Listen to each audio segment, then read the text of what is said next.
আল্লাহ সুবহানাহু ওয়া তাআলা যত বান্দা যত বান্দি দুনিয়ার মধ্যে বাস করবে, যারা বালেগ যারা বালেগা সকলের উপর রোজাকে নামাজের মতো ফরজ করে দিয়েছেন। আল্লাহ সুবহানাহু ওয়া তাআলা বলেন, ইয়া আইয়ুহাল্লাযীনা আমানু কুতিবা আলাইকুমুস সিয়াম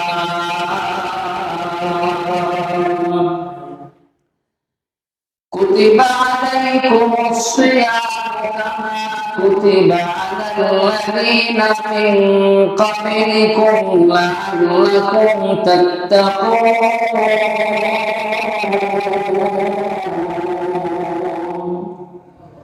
এখানে আল্লাহ সুবহানাহু ওয়া তাআলা উম্মতে মুহাম্মাদী অর্থাৎ বিশ্ব নবী আখির নবী জনাব মুহাম্মদ রাসূলুল্লাহ সাল্লাল্লাহু আলাইহি ওয়াসাল্লামের উম্মতদেরকে লক্ষ্য করে বলেন, ইয়া আইয়ুহাল্লাযীনা আমানু, হে ঈমানওয়ালা বান্দা এবং বান্দীরা, আলাইকুমুস সিয়াম, তোমাদের উপর সিয়াম কি রোজা কি ফরজ করে দিয়েছি, কামা কুতিবা আলাল্লাযীনা মিন ক্বাবলিকুম, যেমনি ভাবে তোমাদের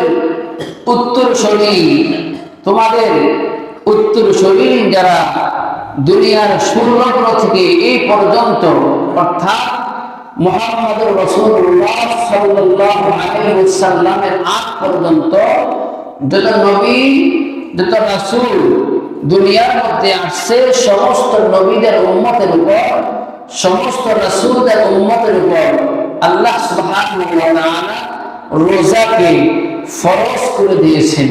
আল্লাহ তাআলা বলেন, এটা তোমাদের জন্য তোমাদের উপর তেমন কষ্ট হবে না, তোমরা যদি তাকওয়াওয়ালা হতে পারো। আমানুত্তাকুল্লাহ, আল্লাহ সুবহানাহু ওয়া তাআলা বলেন, তোমরা যদি আমি আল্লাহকে ভয় করো তাহলে রোজা রাখা তোমাদের উপর কঠিন হবে না। আইয়ামান মা'দুদা, রোজা রাখবে তো কতদিন রাখবে? আল্লাহ বলেন, শাহরুর রমাদানাল্লাযী উনজিলা ফীহিল কুরআন, শাহরুল হারাম। আল্লাহ বলেন শাহরুর রমাদান, অর্থাৎ দীর্ঘ এক মাস তোমরা রোজা রাখতে হবে। এটা কার বিধান? এক মাস আমাদের সকলের উপর বালেগা নারী পুরুষের উপর দীর্ঘ এক মাস রোজা রাখতে হবে। এটা দুনিয়ার কোন রাষ্ট্রপতির, দুনিয়ার কোন প্রাইম মিনিস্টারের আদেশ এবং নিষেধ না, এবং কি কোন রাসূল কোন নবীর আদেশ না। এটা স্বয়ং আল্লাহ সুবহানাহু ওয়া তাআলা এই বিধান নাযিল করেছেন যে দীর্ঘ এক মাস রোজা রাখতে হবে। এখন এই রোজা যেমন রাখতে হবে, রোজাকে হেফাজত করতে হবে। শুধু রোজা রাখলাম, সাহরি খাইলাম, পরে ইফতার করলাম, এই সাহরি আর ইফতার এর নাম রোজা না। রোজার কিছু কাজ আছে। উপস্থিত হাজিরানে মজলিস, রোজার হেফাজত করতে হবে। এই হেফাজতের জন্য তিনটা অঙ্গের কাজ করতে হবে। এই তিন অঙ্গের দ্বারা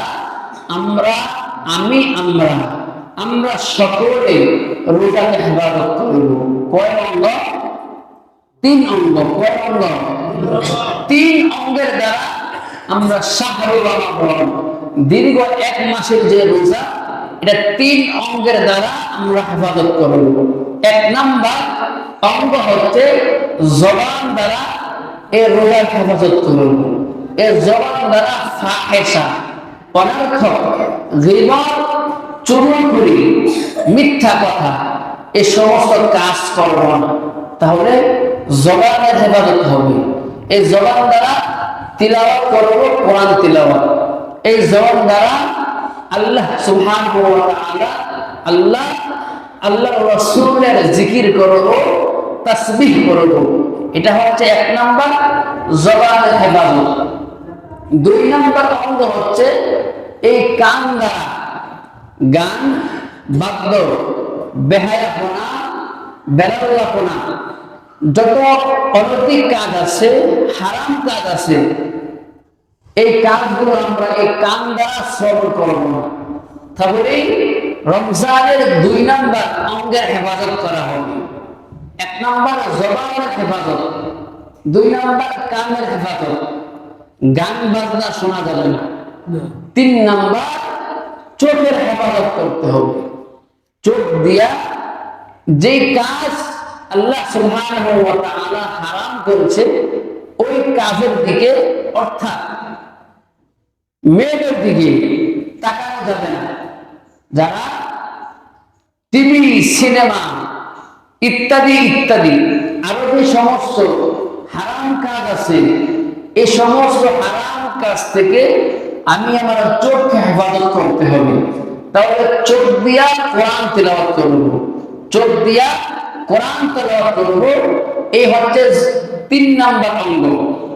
1 নাম্বার জবানের হেফাজত করা, 2 নাম্বার কানের হেফাজত করা, 3 নাম্বার চোখের হেফাজত করা। একটা মানুষ রোজা রাখতেছে, সাহারি খাইলো, ইফতার করলো, মাঝখানে এর জবান দ্বারা গীবত করলো, চুগলখড়ি করলো, মিথ্যা কথা বললো, তাহলে তার রোজা বোঝা হবে না। একটা মানুষ রোজা রাখলো, এই কান দ্বারা গান শুনলো, তার রোজাই থাকলো, রোজার পরিপূর্ণ হক আদায় হলো না। একটা মানুষ এই চোখ দিয়া গান বাজনা দেখলো, টিভি পর্দা, টিভির সামনে গিয়া নাটক, সিনেমা আর যত অশ্লীল কার্যকলাপ আছে ওইগুলো দেখলো, তাহলে তার রোজাই হইল, রোজার হক আর আদায় হলো না। এই জন্য আল্লাহ সুবহানাহু ওয়া তাআলা আমাদের সকলকে, আমরা যেন প্রত্যেকেই রোজার হক আদায় করতে পারি, সে তৌফিক দান করুক। সকলে একবার বলেন আল্লাহুম্মা আমিন।